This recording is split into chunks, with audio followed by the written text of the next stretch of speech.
Assalamualaikum warahmatullahi wabarakatuh. Perkenalkan, nama saya Asmi Farel. Di sini saya akan mempresentasikan normalisasi data, dan ini untuk menyelesaikan tugas mata kuliah Data Science. Di sini dibuat oleh atau disusun oleh kelompok yang diketuai oleh Askia, Asmi Farel, dan Nurisdianingsih.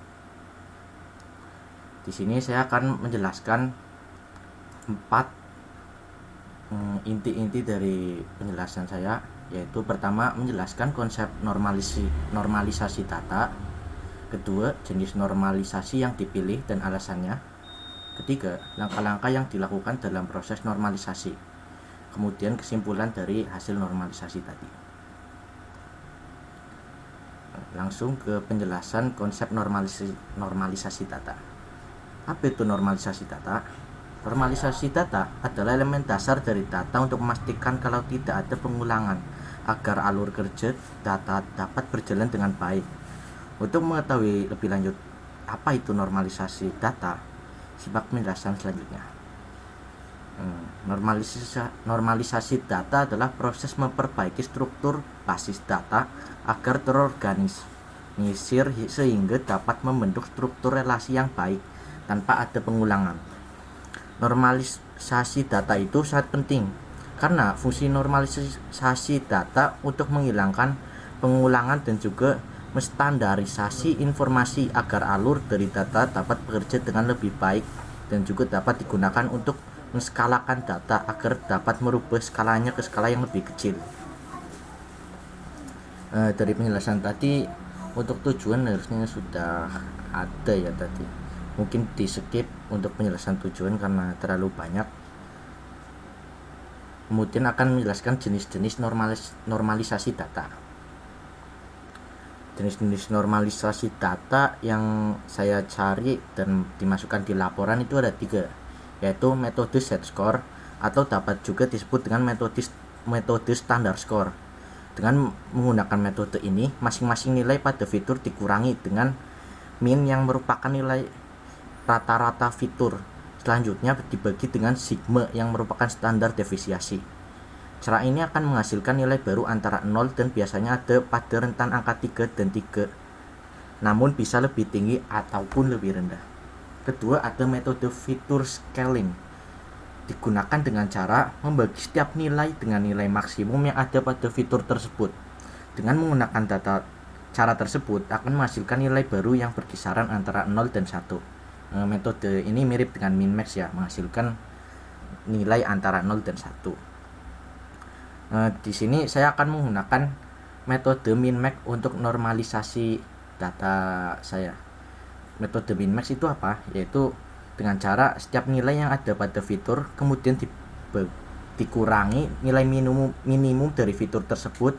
Setelah itu dibagi dengan rentang nilai, atau dengan cara mengurangi nilai maksimum dengan nilai minimum dari fitur tersebut. Cara ini juga akan menghasilkan nilai baru antara 0 dan 1. Untuk rumus yang normalisasi metode min-max ada di seperti ini. Langsung ke rumus yang seperti matematika saja, nggak usah penjelasan karena akan lebih mudah dipahami, yaitu dengan cara nilai asli ini kemudian di dalam kurung nilai asli dikurangi minimal nilai asli tersebut dalam satu data, misal data penutupan harga Bitcoin, kemudian dibagi oleh maksimum nilai harga penutupan Bitcoin tadi dikurangi nilai minimum harga penutupan Bitcoin tadi, atau juga bisa dibalik dengan rumus seperti ini. Bisa dibaca juga ya untuk untuk rumusnya. Langkah-langkah untuk normalisasi, di sini saya akan menunjukkan data Excel-nya dari yang belum dinormalisasi kemudian yang sudah dinormalisasi.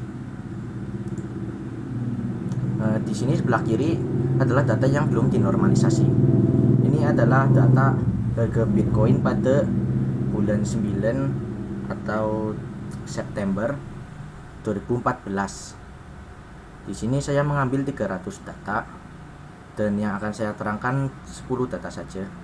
Dan untuk kolom-kolomnya ada 4 kolom penting, yaitu penutupan harga, harga tertinggi, harga terendah, dan harga pembuka atau harga saat pasar kripto buka.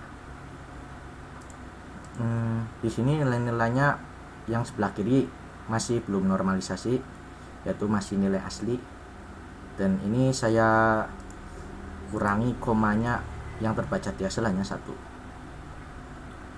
Untuk menormalisasi satu kolom ini, satu nilai close ini, dengan cara memblok kolom close, kemudian cari nilai min. Di sini sudah saya blok dan hasilnya yaitu 178,1. Kemudian blok kolom close tadi, cari nilai maksimum dan menghasilkan nilai otomatis yaitu 457,3. Untuk rumusnya, setelah mengetahui nilai min dan max-nya, kita cari dengan rumus B2, yaitu nilai ini, nilai pada kolom close sebelum normalisasi, kemudian dikurangi oleh nilai min tadi. Jangan lupa di absolut agar untuk menyalinnya itu tidak berpindah-pindah, double absolut ya. Kemudian dibagi, tutup buka kurung, di blok nilai max-nya, maksimumnya, kemudian di absolut juga agar tidak berpindah saat menyalin, dikurangi nilai minimum tadi yang sudah ada, kemudian akan menghasilkan nilai 1. Karena ini nilai close tertinggi, jadi nilainya pasti 1, nggak ada yang angka lebih dari 1. Kemudian disalin ke kolom selanjutnya, akan otomatis menyalin nilainya, otomatis menyalin rumus yang tadi sudah dibuat. Begitu pula untuk pada kolom menggunakan rumus seperti tadi, mencari nilai minimal dan maksimumnya.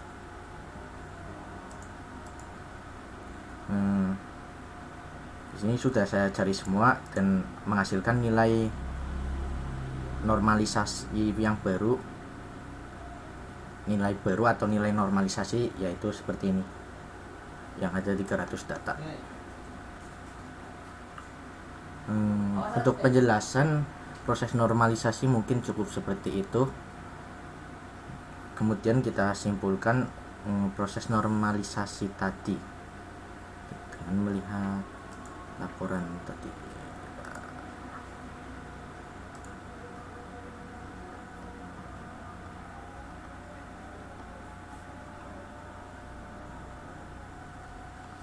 Nah, kesimpulan memakai rumus min max ini, tekniknya efektif untuk menormalisasi data, terutama ketika bekerja dengan dataset yang memiliki fitur dengan rentang nilai yang berbeda secara signifikan.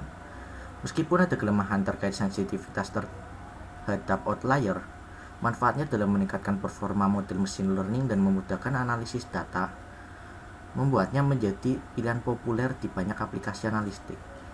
Penggunaan metode ini harus disesuaikan dengan karakteristik dataset dan tujuan analisis untuk mencapai hasil yang optimal.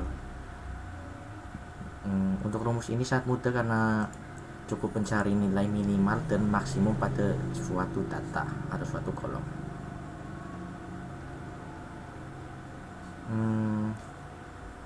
Dengan menormalisasi nilai tadi, maka kita akan mengetahui nilai normalisasinya dan mengetahui nilai Bitcoin, harga Bitcoin tertinggi itu di tanggal berapa dan nilai terendahnya itu di tanggal berapa.